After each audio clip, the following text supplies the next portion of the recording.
What if you can do all in one? Imagine this. You're striking a deal with a potential customer. So, you type in your proposal, print it to PDF, send it via DocuSign or PandaDoc, and then assemble a quotation separately from your accounting software. Daming apps? Or how about this? You need to buy all of these apps just to manage your internal control on your purchase requisitions. Ang gastos niyan. With One's new e-sign feature, you can now do these things and more all in one. Just by creating an e-sign template in your One settings, you can automate your sales quotes or purchase requisition process, set standard expiry dates, assemble templated emails, and establish your internal signers. And that's it. You're all set. Need to copy someone every time you generate quotes or purchase requests? Put them on the CC Observers list para automatic recipient na yan.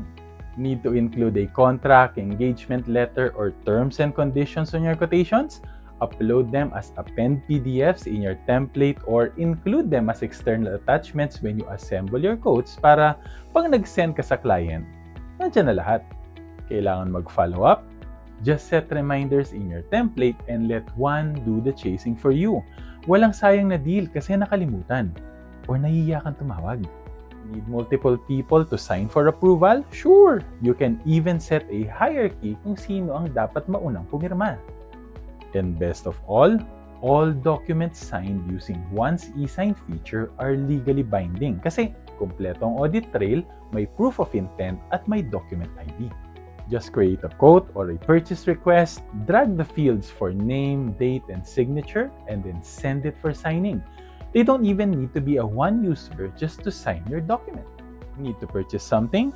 Just create a new request, send it for signature, and once signed, convert it into a purchase order, send it to your supplier, and create a bill to record your purchase and related payables. From internal control to recording your purchases, all in one. Striking a customer deal? Just create a sales quote, attach your contract or engagement letter, send it for signature, and once signed, convert it into a sales order, generate your invoice, and wait for your customer to pay you. All in one. And soon, you can also use e-sign to generate and sign BIR Form 2307 for withholding taxes. At syempre, you'll be able to do it all in one. Ang angas, diba? You don't need all of these things. Sign up for a free trial today and start doing all in one.